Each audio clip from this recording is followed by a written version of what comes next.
चल रहा है? चलो, गोलीय दर्पण।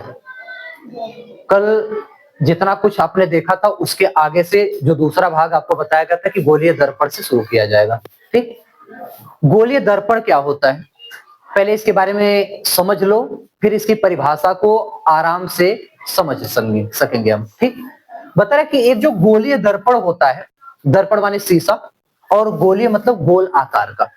ठीक, तो गोलीय दर्पण किसी खोखले गोले का एक भाग होता है जिसके एक तरफ, यानी उस दर्पण के एक तरफ बता रहा है कि हम उसके एक तरफ जो है पॉलिश किया गया होता है या पेंट किया गया होता है, जिस वजह से उसका एक तल चमकदार होता है और उसी चमकदार तल से परावर्तन होता है।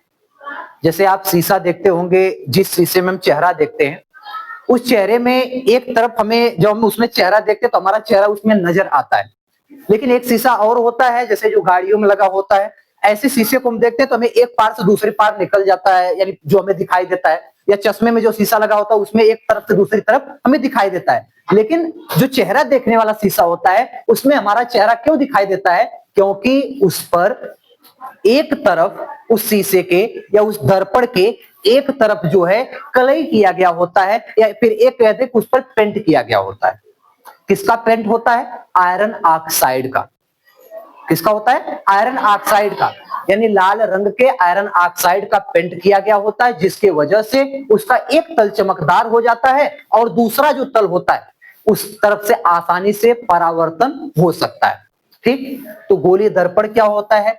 जैसे मान लो यह कोई एक आपका पाइप है, ठीक, इस यह पूरा एक शीशा है, अगर इस शीशे से गोल भाग में काट करके कोई हम पदार्थ निकाल ले, कोई भाग निकाल ले, ठीक, तो यही जो हमारा भाग है बचा हुआ, यही भाग क्या कहलाता है? आपका गोलीय दर्पण कहलाता है।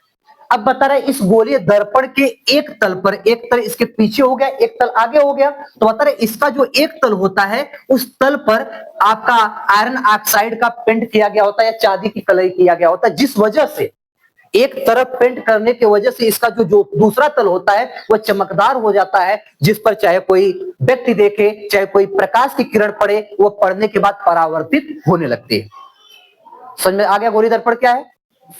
तो गोलीय दर्पण अगर आप परिभाषा लिखना चाहो तो गोलीय दर्पण किसी खोखले गोले का कटा हुआ एक भाग होता है जिसके एक तरफ चांदी या पारे की कलई की गई होती है और उस पर लाल आयरन ऑक्साइड का पेंट लगाकर उसको चमकदार बना दिया जाता है, जिससे उसका जो दूसरा तल होता है उससे प्रकाश का परावर्तन हो सके, या जिससे उसके दूसरे तल से प्रकाश का परावर्तन होता है। इस दर्पण को हम गोलीय दर्पण कहते हैं। स्पष्ट है?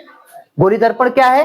गोलीय दर्पण किसी खोखले गोले का कटा हुआ एक भाग होता है जिसके एक तरफ पारे या चांदी की कलई की गई होती है अथवा उस पर आयरन ऑक्साइड का पेंट किया गया होता है, जिसके वजह से उसका दूसरा तल चमकदार हो जाता है और उससे प्रकाश का परावर्तन होता है।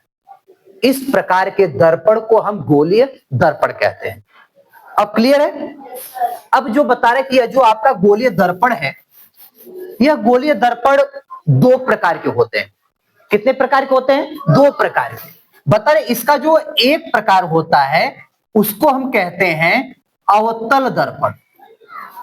क्या कहते हैं? अवतल दर्पण। और जो दूसरा हमारा है उसको हम कहते हैं उत्तल दर्पण। क्या कहते हैं? उत्तल दर्पण। ठीक, अब ध्यान दीजिए अवतल क्या होता है, उत्तल क्या होता है। ठीक, बता रहा है कि जैसे मान लो कोई एक गोलीय दर्पण हो गया, जैसे मान लो यह एक गोलीय दर्पण हो गया। ठीक, गोलीय दर्पण का मतलब यह समझ लो कि आपका पूरा गोलीय दर्पण हो गया। इस गोलीय दर्पण का आधा हम भाग ले लेते हैं, इस प्रकार से हो गया। अब ये गोले का ही भाग है ना, ये कटे हुए, तो बता रहे कि यह आपका जैसे गोलीय दर्पण हो गया। अवतल में क्या होता है? बता रहे कि जो अवतल दर्पण होता है, अवतल दर्पण में जो चांदी या पारे का या आयरन ऑक्साइड का जो पेंट किया गया होता है वह पेंट इसके उभरे हुए तल पर किया जाता है, यानी यह बाहर वाले भाग पर किया जाता है, ठीक।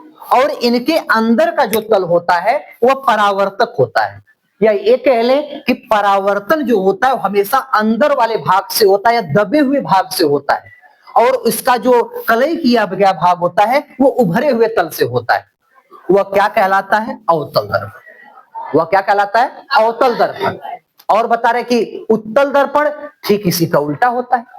उत्तल दर्पण में क्या होता है? उत्तल दर्पण में बता रहे कि जो कलई किया गया भाग होता है या पेंट किया गया भाग होता है वह अंदर की तरफ होता है या दबे हुए तल पर होता है, इस प्रकार से मान लो। और इसका जो परावर्तक तल होता है वह बाहर की तरफ होता है या उभरे हुए तल पर होता है। अब इसका अगर परिभाषा लिखना चाहो, अगर आपको पूछा जाए कि अवतल दर्पण किसे कहते हैं, तो हम ये लिखेंगे, गोलीय दर्पण का वह भाग जिसमें कलई किया गया भाग या पेंट किया गया जो भाग होता है वह उभरे हुए तल पर होता है। किधर होता है? उभरे हुए तल पर होता है, और परावर्तन उसके दबे हुए तल से हो या परावर्तन उसके दबे हुए पृष्ठ से हो, वह अवतल दर्पण कहलाता है। या शॉर्टकट में लिखना हो तो ये लिख सकते हैं कि जिस दर्पण में परावर्तन उसके दबे हुए तल से होता है, उसके दबे हुए पृष्ठ से होता है, वह अवतल दर्पण कहलाता है। और इसमें लिख देंगे उत्तल में कि जिस दर्पण में परावर्तन उभरे हुए तल से होता है वह क्या कहलाता है? उत्तल दर्पण कहलाता है, ठीक। दोनों में इतने दिमाग में रख लो कि जो अवतल होता है, अब दोनों के फिगर जो है या दोनों के जो चित्र है वो अभी दिमाग में बैठा लीजिए कि ये जैसे अवतल दर्पण है तो अवतल दर्पण में जो एक कलई किया गया भाग हम देख रहे हैं यह बाहर की तरफ है, परावर्तन अंदर की तरफ होता है। और इसमें ठीक इसी का उल्टा कि इसमें जो कलई किया गया भाग है वह अंदर की तरफ होता है और इसमें परावर्तन किधर होता है? बाहर की तरफ होता है। स्पष्ट है? ये तीन चीजें, गोलीय दर्पण और इसके भाग अवतल और उत्तल, एकदम स्पष्ट है ना? आगे बढ़ा जाए।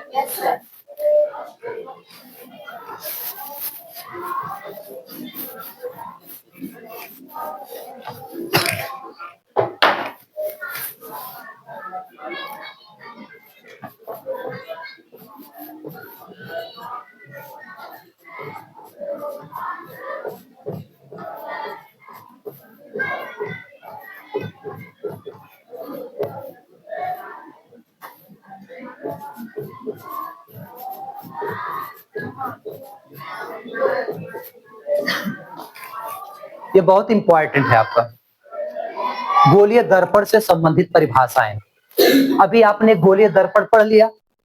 गोलीय दर्पण दो प्रकार के होते हैं, अवतल और उत्तल, ये भी आपने पढ़ लिया ना।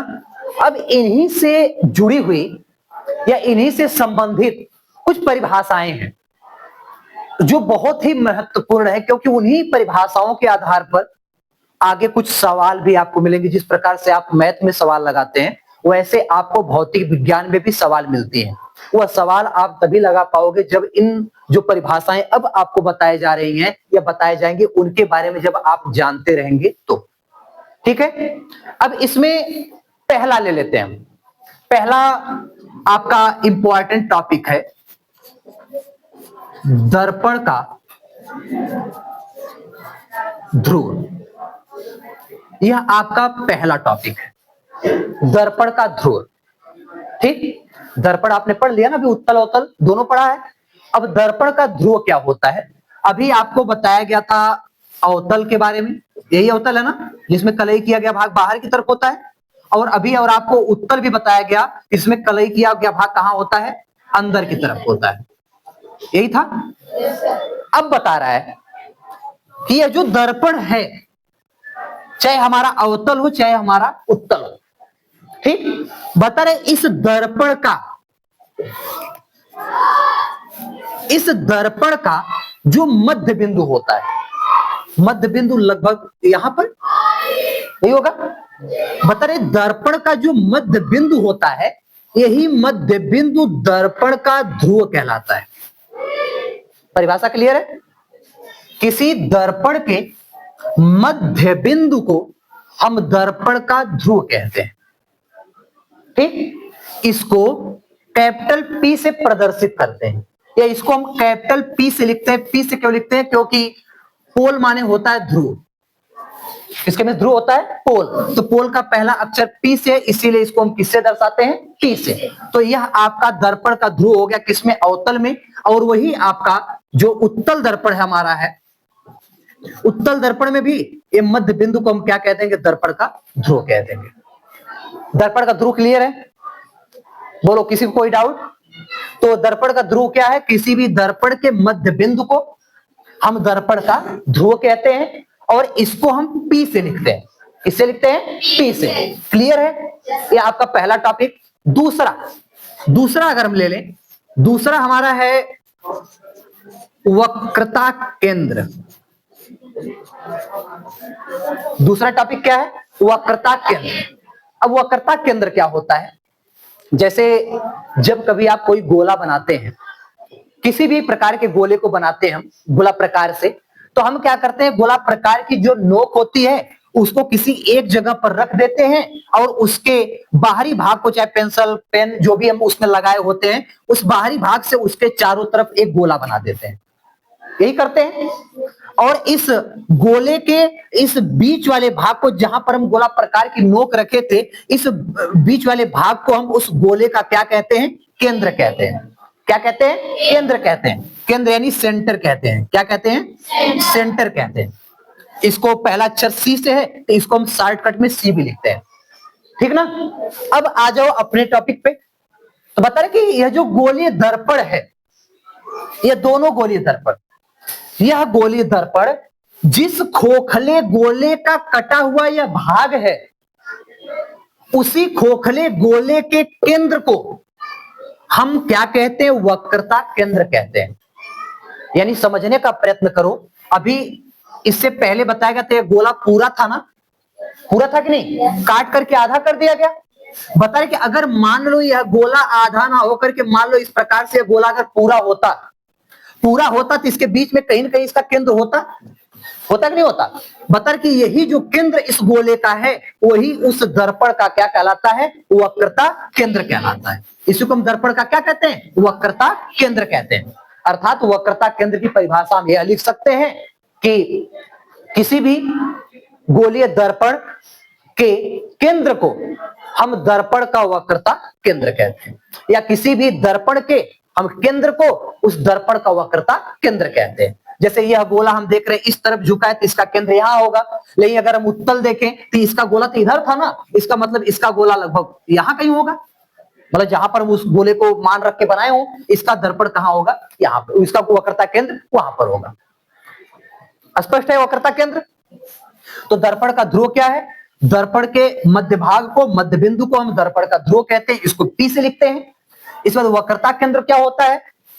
यह गोलीय दर्पण जिस खोखले गोले का भाग होता है, उसके केंद्र को हम दर्पण का वक्रता केंद्र कहते हैं। इसको हम सी से लिखते हैं। स्पष्ट है? आगे बढ़ते हैं। आगे आपका टॉपिक है मुख्य अक्ष। ठीक, मुख्य अक्ष क्या होता है? अगर जहां किसी को न समझ में आए, जो भी परिभाषा या जो भी इसमें टॉपिक, वो आप पूछ सकते हैं। ठीक है? अब मुख्य अक्ष देख लो, आपका मुख्य अक्ष क्या है? बता रहे कि दर्पण का ध्रुव, दर्पण का ध्रुव इसमें बताओ क्या है? दर्पण का ध्रुव क्या है? अभी बताएगा आपको। पी है। और दर्पण का केंद्र क्या है? सी है। अब मुख्य अक्ष क्या होता है? बता रहे कि दर्पण के केंद्र से, या वक्रता केंद्र कह लें, कि दर्पण के वक्रता केंद्र से और दर्पण के ध्रुव से होकर जाने वाली रेखा को मुख्य अक्ष कहते हैं। क्लियर है? कि दर्पण के वक्रता केंद्र और दर्पण के ध्रुव से होकर के जो रेखा है सीधी रेखा में जाती है, या जो रेखा जाती है वही रेखा क्या कहलाती है? मुख्य अक्ष कहलाती है। ठीक, वही इसमें भी हो जाएगा कि इसका जो मुख्य अक्ष है वह इसके ध्रुव से और इसके वक्रता केंद्र से होकर के जो रेखा जाएगी, ये इसका क्या कहलाएगा? मुख्य अक्ष कहलाएगा। मुख्य अक्ष समझ में आ गया?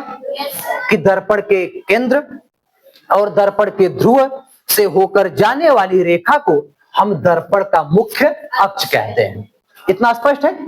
अब आगे देखिए, नेक्स्ट है आपका चौथा टॉपिक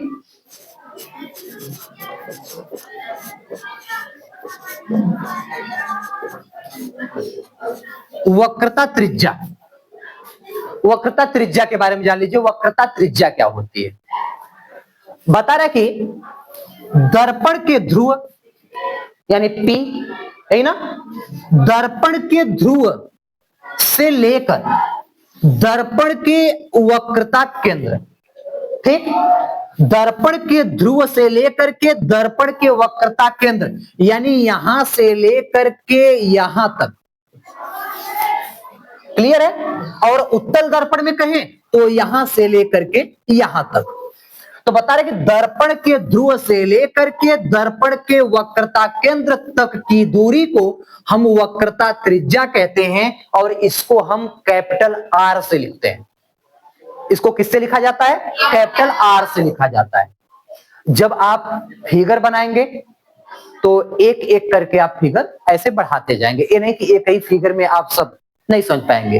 जैसे एक एक हम एक ही फिगर में आपको बताए जा रहे हैं, लेकिन आप जितनी परिभाषाएं, जितने शब्दों की परिभाषाएं आप लिखेंगे उसका जो फिगर है आप उसी प्रकार से बनाते हुए एक एक करके चले जाएंगे, ठीक है? लेकिन याद रहे कि दोनों बनाना है, अवतल का भी और उत्तल का भी, ताकि आगे जो भी सवाल मिले वो आसानी से हम समझ सके, चाहे वो अवतल का हो चाहे वो उत्तल का हो। क्लियर है? आगे देखिए, तो वक्रता त्रिज्या समझ में आ गई कि दर्पण के ध्रुव और वक्रता केंद्र के बीच की जो दूरी होती है वह क्या कहलाती है? वक्रता त्रिज्या कहलाती है। स्पष्ट इतना? आगे देखिए, नेक्स्ट टॉपिक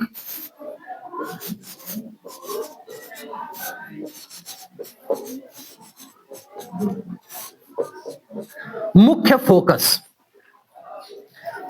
मुख्य फोकस क्या होता है? ये वक्रता त्रिज्या समझ में आ गया ना? अब आगे देखिए, मुख्य फोकस क्या होता है?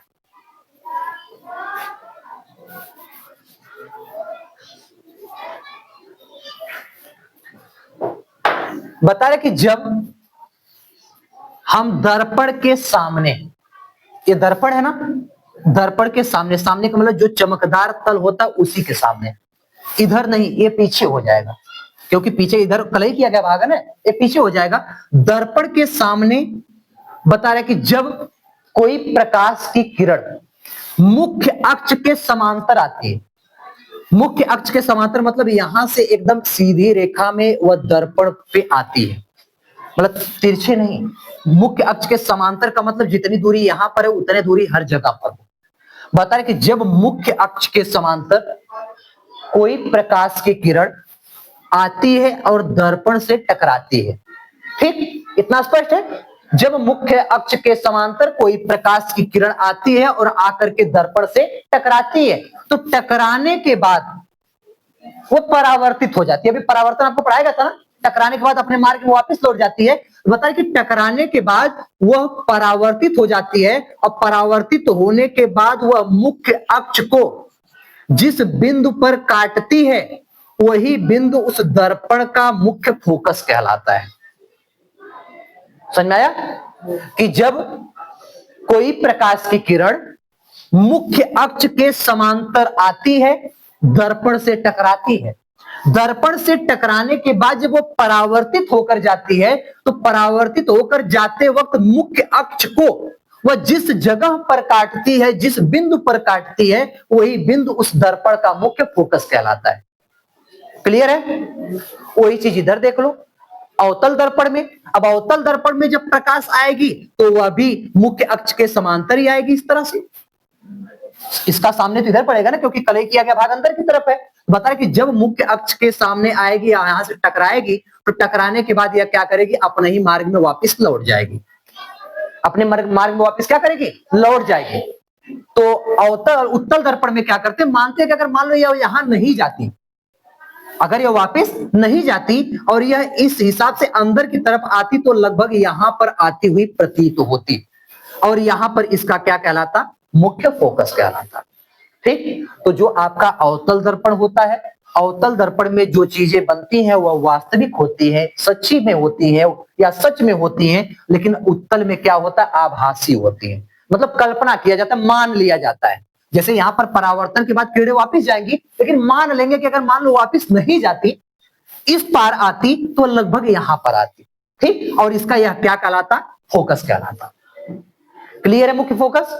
कि जब प्रकाश की किरणें मुख्य अक्ष के समांतर आकर के दर्पण से टकराती हैं और दर्पण से टकराने के बाद वो मुख्य अक्ष को जिस बिंदु पर काटती हैं या काटती हुई प्रतीत होती हैं, यहां के लिए काटती हैं और इसके लिए काटती हुई प्रतीत होती हैं, उस बिंदु को, उस दर्पण का मुख्य फोकस कहते हैं, जिसको कैपिटल एफ से दर्शाते हैं या बड़ा वाला एफ से लिखते हैं। ठीक, नेक्स्ट,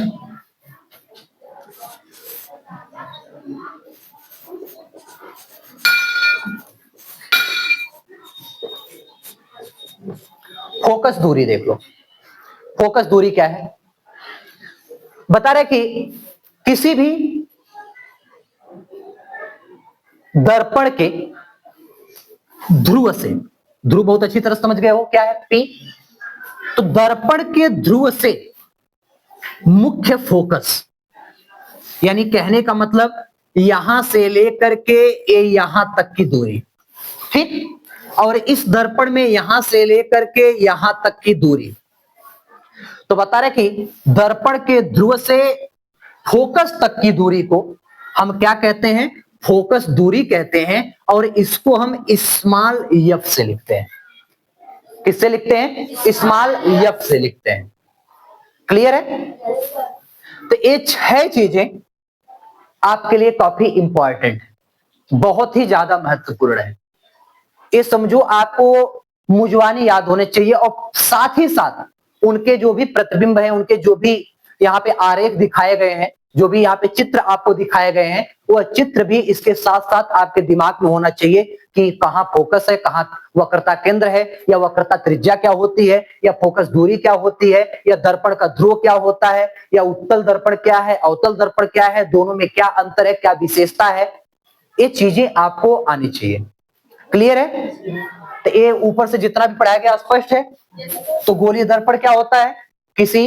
गोलीय दर्पण किसी खोखले गोले का कटा हुआ वह भाग होता है, जिस भाग के एक तल पर चांदी या पारे की कलई किया गया होता है या पेंट किया गया होता है, और उस पर लाल आयरन ऑक्साइड का पेंट करके उसको चमकदार बनाया जाता है, ताकि या जिससे उसका दूसरा जो तल है या उसके दूसरे तरफ का जो भाग होता है उस पर प्रकाश का परावर्तन हो सके। जो हमारा गोलीय दर्पण होता है 2 प्रकार का होता है, अवतल दर्पण और उत्तल दर्पण। ठीक, अवतल दर्पण क्या होता है? अवतल दर्पण वह दर्पण होता है जिस दर्पण के उभरे हुए तल पर कलई किया गया होता है और परावर्तन उसके दबे हुए पृष्ठ से या तल से होता है, वह अवतल दर्पण कहलाता है। उत्तल दर्पण क्या है? उत्तल दर्पण वह दर्पण है जिसमें कलई किया गया भाग उसके दबे हुए तल पर होता है और परावर्तन उसके उभरे हुए तल से होता है, यह आपका क्या कहलाता है? उत्तल दर्पण कहलाता है। ठीक, अब गोलीय दर्पण से संबंधित कुछ परिभाषाएं, जैसे पहला आपको बताया गया दर्पण का ध्रुव। दर्पण का ध्रुव क्या होता है? बताया गया कि दर्पण के मध्य बिंदु को हम दर्पण का क्या कहते हैं? ध्रुव कहते हैं। फिर दूसरा आपको बताया गया वक्रता केंद्र। तो गोलीय दर्पण या दर्पण जिस खोखले गोले का भाग होता है उसके केंद्र या उसका केंद्र ही उस दर्पण का क्या कहलाता है? वक्रता केंद्र कहलाता है। ठीक, नेक्स्ट था आपका मुख्य अक्ष। तो मुख्य अक्ष में आपको बताया गया कि दर्पण के ध्रुव से और उसके वक्रता केंद्र से होकर जाने वाली रेखा को हम उस दर्पण का मुख्य अक्ष कहते हैं। ठीक, फिर आपको बताया गया वक्रता त्रिज्या क्या होती है। तो आपको बताया गया कि दर्पण के ध्रुव से वक्रता केंद्र तक की जो दूरी होती है वही दूरी उस दर्पण की वक्रता त्रिज्या कहलाती है, जिसको हम आर से दर्शाते हैं, कैपिटल आर से लिखते हैं। फिर आपने लिखा मुख्य फोकस। मुख्य फोकस में आपने लिखा कि जब कोई प्रकाश की किरण मुख्य अक्ष के समांतर चलती है और वह दर्पण से टकराती है, तो दर्पण से टकराने के बाद वह मुख्य अक्ष को जिस बिंदु पर काटती है या जिस बिंदु पर काटती हुई प्रतीत होती है उस बिंदु को हम दर्पण का मुख्य फोकस कहते हैं। ठीक, और लास्ट था आपका फोकस दूरी। तो दर्पण के ध्रुव से उसके फोकस तक या मुख्य फोकस तक की दूरी को हम दर्पण का फोकस दूरी कहते हैं या फोकस दूरी कहते हैं। इसको स्मॉल एफ से लिखते हैं। स्पष्ट इतना? इसमें 2 टॉपिक और हैं। एक टॉपिक नेक्स्ट आपका है वस्तु, और एक टॉपिक आपका है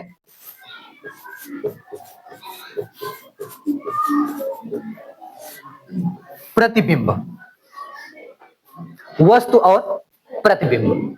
ठीक, इसको ध्यान से देखिए, एक फिगर आपको जैसे बना दिया जा रहा है, मान लो यह एक फिगर है या एक दर्पण समझ लो, और यह दर्पण कौन सा है, कौन सा दर्पण है, अवतल दर्पण है। यह अवतल दर्पण क्यों है, अगर आपसे कोई पूछ दे कि यह अवतल दर्पण क्यों है, तो क्यों यह अवतल दर्पण है, क्योंकि इस पर कलई किया गया जो भाग है यह इसके उभरे हुए तल पर है और इसका परावर्तक तल दबा हुआ है।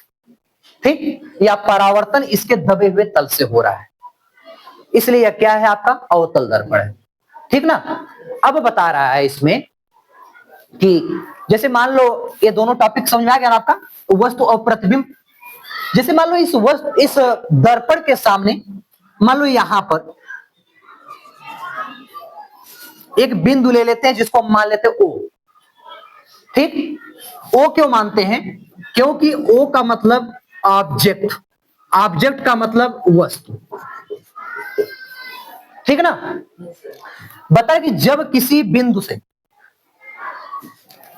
चल करके कोई प्रकाश की किरण दर्पण पर आती है, इस प्रकार से मान लो, ठीक, और दर्पण पर आने के बाद जब वह परावर्तित होती है, यानी लड़ने के बाद परावर्तन होगा, तो जब वह परावर्तित होती है तो बता रहा है कि परावर्तन के बाद यह प्रकाश की किरणें एक दूसरे को जिस बिंदु पर काटती है उस बिंदु को हम आई कहते हैं। आई क्या है, आई माने होता है इमेज, और इमेज माने होता है प्रतिबिंब। क्या होता है, प्रतिबिंब। ठीक, स्पष्ट है। अब ध्यान दो, आपको वस्तु या प्रतिबिंब क्या है, तो बता रहे कि यह जो प्रकाश की किरणें थी यह जिस बिंदु से आ रही थी वही बिंदु क्या कहलाता है, वस्तु कहलाता है। और परावर्तन के बाद यह किरणें एक दूसरे को जिस बिंदु पर काटती हैं या काटती हुई प्रतीत होती हैं, उस बिंदु को हम क्या कहते हैं, उस वस्तु का प्रतिबिंब कहते हैं। यह किसके लिए है, अवतल दर्पण के लिए। किसके लिए है, अवतल दर्पण के लिए। अगर इसी प्रकार से मान लो हम उत्तल दर्पण ले लें, उत्तल दर्पण इसके विपरीत होता है, इस प्रकार से, इसमें कलई किया गया भाग अंदर होता है। बता रहे कि इसमें अगर इसी प्रकार से मान लो हम यहाँ वस्तु है और यहां से कोई भी प्रकाश की किरण दर्पण पर ऐसे टकराती है, तो टकराने के बाद जिस प्रकार से यहां पर है उसी प्रकार से उसमें होगी। मान लो अगर यह प्रतिबिंब प्रकाश की किरणें जो है वह परावर्तित होकर के वापिस ना जाती, जैसे मान लो यहां पर इस प्रकार से वापिस जा रही है, अगर यह परावर्तित होकर के वापिस न जाती तो वह इस दिशा में इस प्रकार से आती हुई प्रतीत होती, इस तरह से। और जहां पर यह तीनों आपस में मिलती वही इसका क्या कहलाता, प्रतिबिंब कहलाता। तो अवतल दर्पण में प्रतिबिंब मानते आभासी होता है, माना जाता है, और अवतल में क्या होता है, वास्तविक होता है, और उत्तल में आभासी होता है। तो आपका वस्तु या प्रतिबिंब क्या है, अगर प्रतिबिंब को जाने तो जब किसी वस्तु से प्रकाश की किरणें आती हैं और वह दर्पण से टकराती हैं, दर्पण से टकराने के बाद जिस बिंदु पर वह मिलती हैं या जिस बिंदु पर मिलती हुई प्रतीत होती हैं वही बिंदु उस वस्तु का प्रतिबिंब कहलाता है। वही बिंदु उस वस्तु का क्या कहलाता है, प्रतिबिंब कहलाता है। क्लियर है। अब जो हमारा प्रतिबिंब होता है, प्रतिबिंब दो प्रकार का होता है। प्रतिबिंब कितने प्रकार का होता है, दो प्रकार का होता है। एक को हम कहते हैं वास्तविक प्रतिबिंब और दूसरे को हम कहते हैं आभासी प्रतिबिंब। एक को वास्तविक प्रतिबिंब बोलते हैं, दूसरे को क्या कहते हैं, आभासी प्रतिबिंब। अब ये दोनों क्या है, वास्तविक आभासी। अभी आपने पढ़ा कि जब किसी वस्तु से प्रकाश किरणें दर्पण से टकराती है और टकराकर किसी एक बिंदु पर आकर मिलती हैं तो इस प्रकार बने प्रतिबिंब को हम वास्तविक प्रतिबिंब बोलते हैं। ठीक। आभासी प्रतिबिंब क्या होता है, जब किसी वस्तु से प्रकाश किरणें आती हैं, दर्पण से टकराती हैं, टकराने के बाद एक जगह पर मिलती हुई प्रतीत होती है, मिलती नहीं है, जैसे यहां पर मिलती हुई प्रतीत होती है, उसको हम क्या कहते हैं, आभासी प्रतिबिंब कहते हैं। स्पष्ट है, बोलो। तो इतना जो आपको बताया गया या जितना आपको पढ़ाया गया, ये चीजें आप कल इतना तैयार करके आएंगे, ठीक ना। इसके बाद इसके आगे आपको कल पढ़ाया जाएगा, ठीक। इतना क्लियर है ना। चलो।